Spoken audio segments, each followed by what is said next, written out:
Hello students, आज हम पढ़ेंगे क्लास 5th की इंग्लिश बुक गोल्डन लीव्स का chapter number 9 the caliph and the gardener. Let's read the story about a merchant, a kind caliph and an honest gardener। तो ये एक story merchant के बारे में है, व्यापारी के बारे में है। इसके अलावा एक काइंड खलीफ है। खलीफ जो होता है वो रूलर होता है, राजा होता है, ठीक है। और इसके अलावा एक ऑनेस्ट ईमानदार गार्डनर है, उसके बारे में। There was once a caliph of Cordova whose name was Al-Mansur। एक खलीफ थे जो कि कॉर्डोवा में के खलीफ थे और उनका नाम था Al Mansur. One day a strange merchant came to him with some diamonds and pearls which he had brought from beyond the C.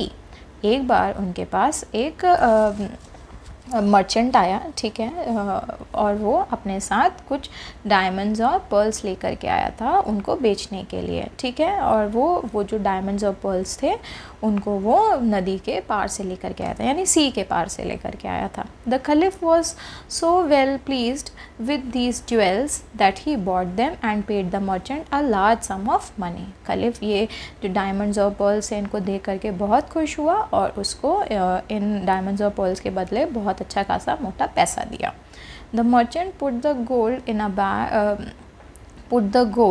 in a bag of red silk which he tied to his belt underneath his long cloak। जो merchant था उसको पैसे के बदले, actually उसको diamond और pearls के बदले में गोल्ड के सिक्के मिले थे, ठीक है। तो ये जो गोल्ड के सिक्के थे मर्चेंट ने उसको लाल रंग के सिल्क के बैग में डाल लिए, थैली में डाल लिए, ठीक है। और उसको अपने कपड़े के अंदर जो लंबी क्लॉक होती है उसके अंदर उसको उसने बेल्ट से बांध करके रख लिया।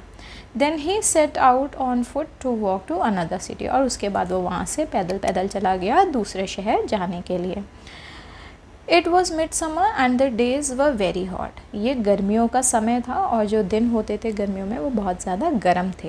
As the merchant was walking along he came to a river that flowed gently between green and shady banks. जब वो रास्ते में जा रहा था पैदल पैदल तो उस समय उसको एक नदी दिखी। नदी में उसने सोचा कि थोड़ी देर जो है वो उसमें आराम करेगा, ठीक है। He was hot and covered with dust. वो जो उसका पूरा शरीर था गर्म हो चुका था और धूल मिट्टी से संधा हुआ था उसका शरीर। नो वन वॉज नियर, कोई भी आसपास नहीं था। Very few people ever came that way, बहुत ही कम लोग उस रास्ते पर आते थे। Why should he not cool himself in the refreshing water. उसने सोचा क्यों ना मैं इस ठंडे ठंडे पानी में खुद को फ्रेश कर लूँ, यानी आराम कर लूँ, इस ठंडे ठंडे पानी में नहा लूँ। He took off his clothes and laid them on the bank। उसने अपने कपड़े उतारे और रिवर के कोने में बैंक होता है, रिवर का किनारा, उस पर रख दिए। He put the bag of money on top of them and then leaped into the water। और जो पैसे का जो थैला था उसने अपने कपड़ों के ऊपर उस थैले को रख दिया, यानी पहले कपड़े रखे और कपड़े के ऊपर से थैला रख दिया। How cool and delicious it was. वो पानी के अंदर चला गया और उसके बाद वहाँ पर जा कर के यही सोचने लगा कि कितना अच्छा ठंडा ठंडा लग रहा है, बहुत मज़ा आ रहा है। Suddenly he heard a rustling noise behind him. He turned quickly and saw an eagle rising into the air with his money bag in its claws. अचानक से उसे जो है थोड़ी सी सरसराहट की आवाज़ आती है। जैसे ही वो मुड़ करके देखता है तुरंत तो उसको दिखती है कि एक ईगल जो है उसका मनी बैग को लेकर के वहाँ से उड़ गई है। No doubt the bird had mistaken the red cloth for something good to eat. कोई डाउट की तो कोई बात ही नहीं थी कि जो बर्ड थी वो बेचारी लाल रंग देख करके उसको लगा कि कुछ तो मीट वीट रखा होगा कि उसके खाने का, तो वो इसीलिए वो खाने की तलाश में मेनली आई थी और उसको लगा ये तो खाना है और उसको ले करके वहाँ से उड़ जाती है। The merchant shouted. मर्चेंट चिल्लाता है। He jumped out of the water and shouted again. वो पानी से बाहर आता है, निकलता है और फिर से चिल्लाने लगता है। But it was of no use. पर अब ये जो चिल्लाहट थी किसी काम की नहीं थी क्योंकि बर्ड तो लेकर के वो उड़ चुकी थी। The big bird was high in the air and flying towards the far of mountains with all his money. जो बर्ड थी बड़ी सी, ठीक है, वो उड़ करके बहुत ऊंचाई पर चली जा चुकी थी और बहुत दूर माउंटेन्स में जा चुकी थी उसके पैसे ले करके। The poor man could do nothing but dress himself and go sorrowing on his way. अब वो बेचारा व्यक्ति दुख प्रकट करने के अलावा वो कुछ कर भी नहीं सकता था, तो उसने अपने कपड़े पहने और दुखी मन से वहाँ से चला गया। A year passed by and then the merchant appeared once more before Al Mansur. 1 साल बीत गया इस बात को, फिर ये जो मर्चेंट था ये दोबारा से उसी शहर आता है और अल मंसूर के पास आता है, ठीक है, उससे मिलता है। O caliph, he said, here are few jewels which I have reserved as a present for my wife।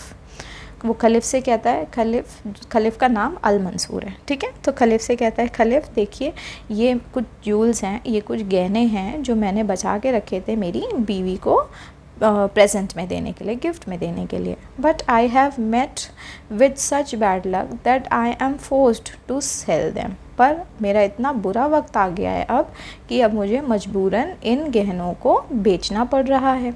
I pray that you will look at them and take them at your own price. फिर वो खलीफ से कहते हैं कि मैं आपसे गुजारिश करता हूँ, प्रार्थना करता हूँ कि प्लीज़ आप इन गहनों को देखिए और जो भी आपको इनकी रकम सही लगे आप उसको मुझे दे दीजिए और इनको रख लीजिए। Al Mansur noticed that the merchant was very sad and downcast. Al Mansur ने देखा कि जो मर्चेंट है वो बहुत ज़्यादा उदास है और बहुत ज़्यादा दुखी मन से ये सारी बातें बोल रहा है। Why, what has happen to you, he asked, have you been sick. उससे पूछता है क्या हुआ है तुम्हारे साथ, क्या तुम बीमार रहे हो इतने बीच में। Then the merchant told him how the eagle had flown away with his money. तब मर्चेंट बताता है कि किस तरीके से उसका पैसा जो था ईगल उड़ा लेकर के उड़ गई। Why didn't you come to us before, he is asked. वो जो खलीफ थे वो पूछते हैं कि तुम हमारे पास पहले क्यों नहीं आए। We might have done something to help you, हम शायद कुछ ना कुछ तो तुम्हारे लिए कर ही देते हैं।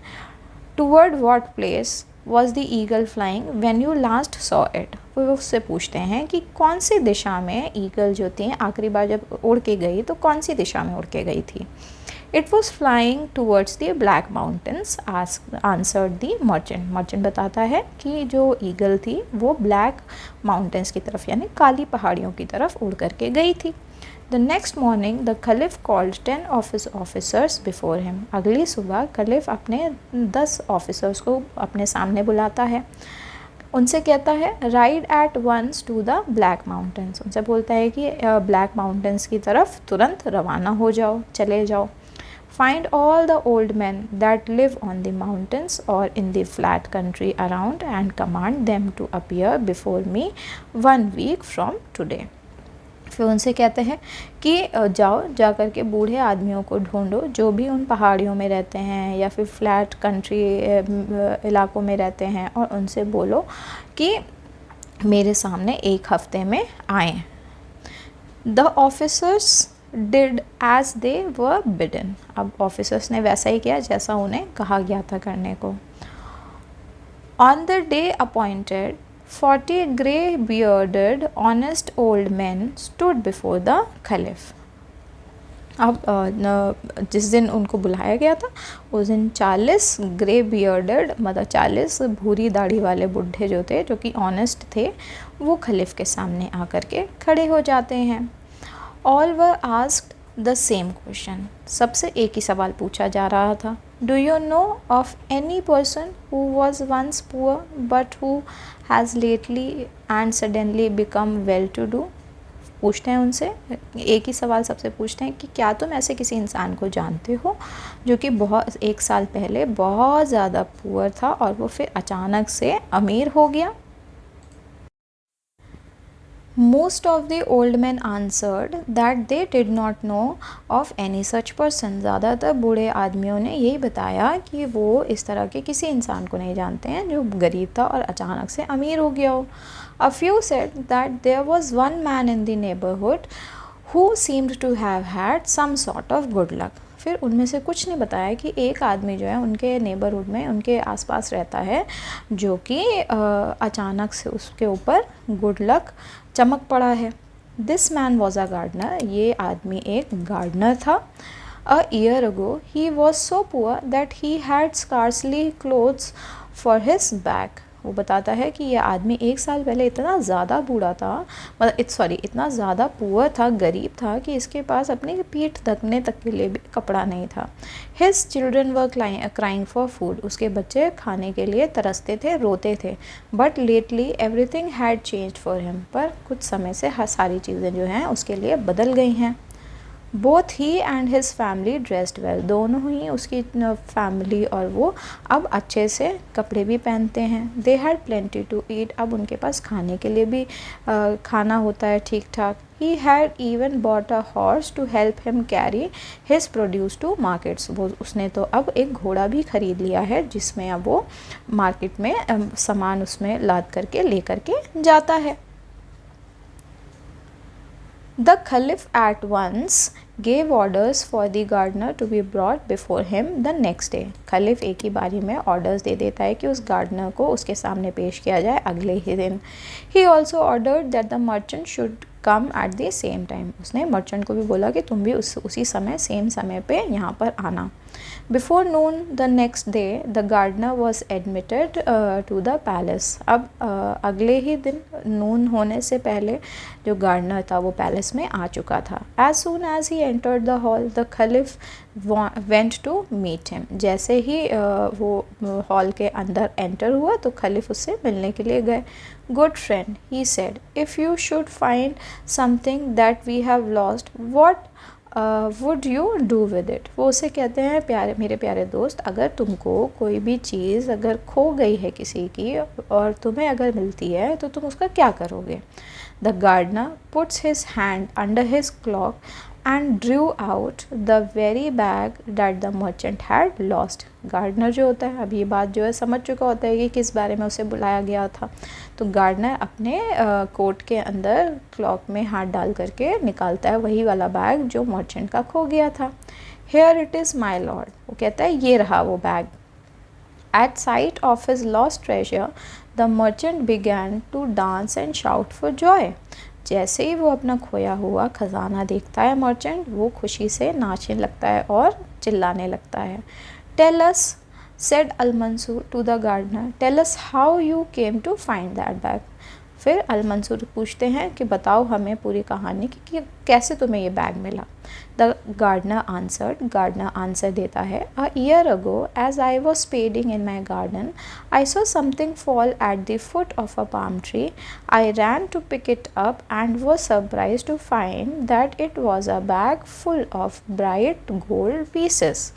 गार्डनर बताता है 1 साल पहले जब वो अपने गार्डन में खुदाई कर रहा था तो वो अपनी खुरपी से तो वो देखता है कि पाम ट्री के पास कुछ तो पाम ट्री के पैरों में जा कर के गिरा है, तो वो तुरंत उठ करके दौड़ करके जाता है देखने के लिए कि क्या गिरा है, और वो बिल्कुल सरप्राइज़ हो जाता है देख करके कि उस बैग में तो चमकदार गोल्ड के सिक्के हैं।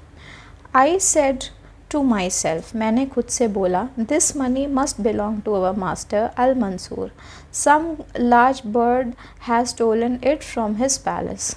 वो कहता है कि मैंने खुद से कहा कि ये जो पैसा है ये ज़रूर मेरे मास्टर अल मंसूर का ही है, इतना सोना, ठीक है, और ज़रूर ये जो बड़ी सी चिड़िया है ये उनके पैलेस से ये चुरा के ले आई है।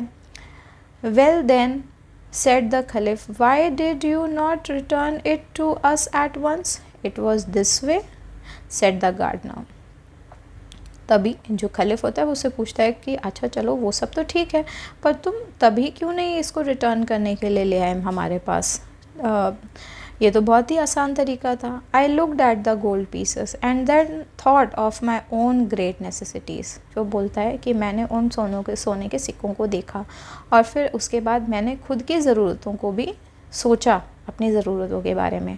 My wife and children were suffering from want of food and clothing. वो कहता है कि मेरे बीवी और मेरे बच्चे जो थे भूख और कपड़े से तरस रहे थे, उनके पास खाने के लिए नहीं था, मेरे पास उनको कपड़े पहनाने के लिए नहीं था। I had no shoes for my feet, मेरे पास मेरे पैरों के लिए कोई जूते भी नहीं थे। No coat for my back, और मैं अपनी पीठ को भी किसी कपड़े से भी नहीं ढक पाता था, कोई कोट भी नहीं था मेरे पास। So I said to myself, my lord Al Mansur is famous for his kindness to the poor, he will not care, so I took 10 gold pieces from the many that were in the bag. फिर वो कहता है कि मैंने तब खुद से बोला कि मेरे जो लॉर्ड हैं, मेरे जो मालिक हैं अल मंसूर, वो बहुत ज़्यादा फेमस हैं अपनी काइंडनेस को लेकर के गरीबों के प्रति, मतलब वो बहुत दयालु हैं गरीबों के प्रति। उनको इस बात से फ़र्क नहीं पड़ेगा कि मैंने उसमें से पैसे ले लिए, इसीलिए मैंने उस बैग में से 10 सोने के सिक्के ले लिए अपने यूज़ में लाने के लिए। I meant only to borrow them, मैंने वो सिक्के सिर्फ इसलिए लिए, वो मैंने सिर्फ उधार की तरह लिए थे। And I put the bag in a safe place saying that as soon as I could replace the 10 pieces I would return all to my lord Al Mansur. और उसने बोला कि मैंने उस जो बैग था उसको मैंने बहुत ध्यान से उसमें से जब मैंने 10 सोने के सिक्के ले लिए तो उस बैग को मैंने बड़े ही सेफ़ तरीके से सेफली एक जगह पर रख दिया। और मैंने यही सोचा कि जैसे ही इस बैग में मैं वापस से जो 10 सोने के सिक्के डाल दूँगा तभी तुरंत मैं अपने मालिक अल मंसूर को ये बैग जो है वापस रिटर्न कर दूँगा। With much hard labor and careful management, I have saved only 5 little silver pieces. फिर वो बताता है कि बहुत लेबर करने के बाद, बहुत हार्ड वर्क करने के बाद और पैसे बचाने के बाद भी मैं अभी तक 5 छोटे छोटे चांदी के सिक्के ही इकट्ठे कर पाया हूँ। But as I came to your palace this morning, I kept saying to myself, when our Lord Al-Mansur learns just how it was that I borrowed the gold, I have no doubt that in his kindness of heart he will forgive me the debt. तो वो बोलता है कि जब मैं यहाँ पर palace में आ रहा था सुबह, तो मैं अपने आप से यही बोलते हुए आ रहा था कि जब मैं अपने लॉर्ड अल मंसूर से मिलूँगा और जब उनको सारी बातें बताऊँगा कि मैंने गोल्ड कॉइन अपनी ज़रूरतों के लिए लिया है, तो मुझे पूरा यकीन है कि वो अपनी काइंडनेस जो उनके दिल में है उसकी वजह से मुझे माफ़ कर देंगे, ठीक है, और मुझे जो क्या कहते हैं जो भी डेट है वो मैं उनको चुका दूँगा। Great was खलीफ surprise when he heard the poor man story. जो खलीफ था वो बहुत ज़्यादा सरप्राइज़ हुआ उस बेचारे गरीब इंसान की कहानी सुनने के बाद। He took the bag of money and handed it to the merchant. उस खलीफ ने वो जो पैसे का बैग था वो लिया और मर्चेंट को दे दिया। Take the bag and count the money that is in it, he said, if anything is lacking I will pay it to you. वो कहता है कि ये बैग लो, इसमें गिन लो कि कितना पैसा है, अगर कुछ भी कम पड़ रहा है तो मैं जो भी इसमें कम पड़ रहा है मैं तुम्हें वो दूंगा। The merchant did as he was told, merchant ने वैसा ही किया। देयर वॉज नथिंग लैकिंग, कुछ भी उसमें से गायब नहीं था। He said, but the 10 pieces he has told you about and I will give him these as a reward. वो कहता है कि कुछ भी ऐसा नहीं है जो गायब हो, सिर्फ जो इसने 10 पीसेस लिए हैं सिर्फ वही नहीं है, बाकी मैं ये 10 पीसेस उसको as a reward, as a इनाम मैं इसको देता हूँ। No, said Al Mansur, it is for me to reward the man as he deserves. Al Mansur क्योंकि दयालु थे तो वो कहते हैं कि नहीं, तुम नहीं दोगे रिवॉर्ड, मैं इसको रिवॉर्ड दूंगा जो भी इसने सच बोला है और ये रिवॉर्ड डिज़र्व करता है। Saying this he ordered that 10 gold pieces to be given to the merchant in place of those that were lacking. फिर वो ऑर्डर करता है कि 10 सोने के सिक्के मर्चेंट को दे दिए जाएं जो मर्चेंट के बैग में से गायब थे। Then he rewarded the gardener with 10 more pieces for his honesty, और वो उस गार्डनर को भी उसकी ऑनेस्टी के लिए, उसकी सच्चाई के लिए उसको 10 सिक्के और दे देता है। Your debt is paid, think no more about it, he said. फिर वो कहता है कि अब तुम्हारी, जो खलीफ थे वो कहते हैं कि अब तुम्हारी जो डेट है, जो तुम्हारे ऊपर कर्जा था वो पूरी तरीके से चुक चुका है, तो अब इस बारे में और मत सोचना। तो स्टूडेंट्स, ये इस चैप्टर का एंड था। अब हम इस चैप्टर के क्वेश्चन आंसर्स करेंगे। Choose the correct option. The merchant came with, तो करेक्ट ऑप्शन होगा came, the merchant came with option number 2 diamonds and pearls. खलीफ gave the merchant gold coin, ठीक है, तो इसका ऑप्शन नंबर 3 होगा gold coin.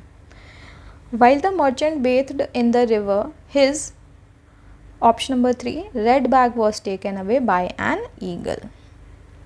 To whom did the merchant give the pearls and diamonds? The merchant gave the pearls and diamonds to the Caliph. What did the merchant do with the gold and gold coins the Caliph gave him? The merchant used the gold coins the caliph gave him to buy jewels. Why did the merchant go into the river? The merchant went into the river to cool himself in the refreshing water.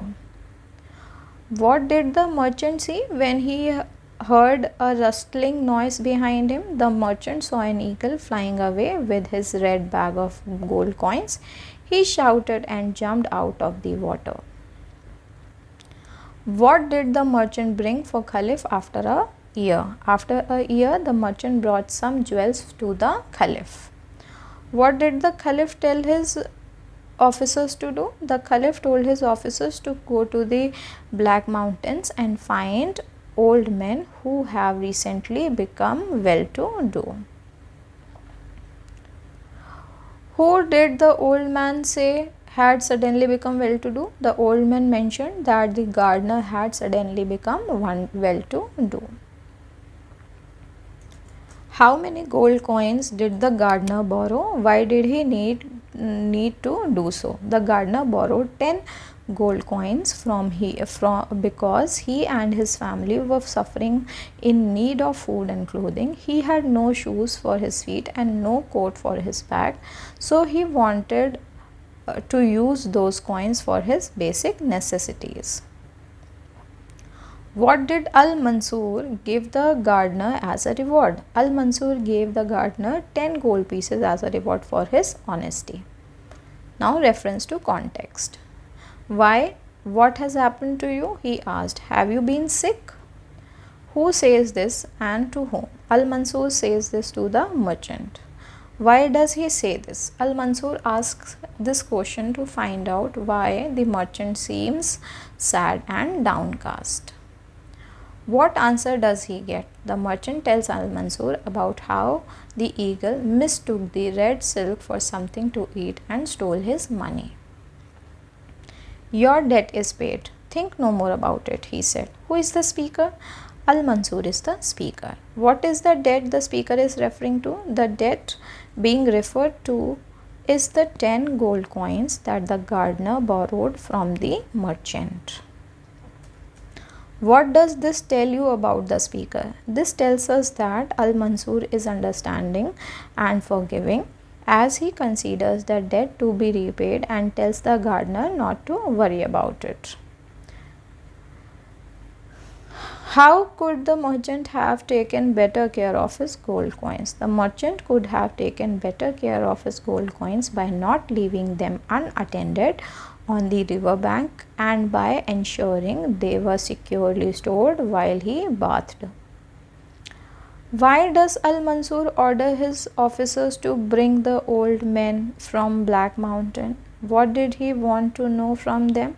Al-Mansur ordered his officers to bring the old men from the Black Mountains to find out if anyone had suddenly become well-to-do in that area. He wanted to gather information about the gardener's unexpected change in fortune and understand the circumstances behind it. Was the gardener afraid of going to meet the caliph?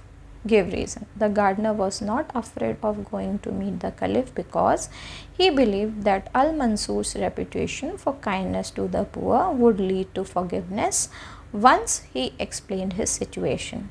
He trusted in the caliph's understanding and compassion. What does the incident of the missing gold coin tells you about Al-Mansur? The incident of missing gold coin shows that Al-Mansur is just, compassionate and values honesty. He goes to great lengths to ensure justice is served and rewards the gardener for his honesty, displaying his qualities of fairness and benevolence. So students, ये इस chapter का and है. I hope आप सभी ने इसके question answers अच्छे से लिख लिए होंगे, चैप्टर अच्छे से समझ में आ गया होगा. कोई भी प्रॉब्लम है उसको कमेंट बॉक्स में जा कर के लिखें. इसके अलावा वीडियो पसंद आई हो तो वीडियो को लाइक करें. मेरे चैनल पर पहली बार विज़िट कर रहे हैं तो चैनल को ज़रूर सब्सक्राइब करें और अपने सभी फ्रेंड्स तक इस वीडियो को ज़रूर शेयर करें. Thank you.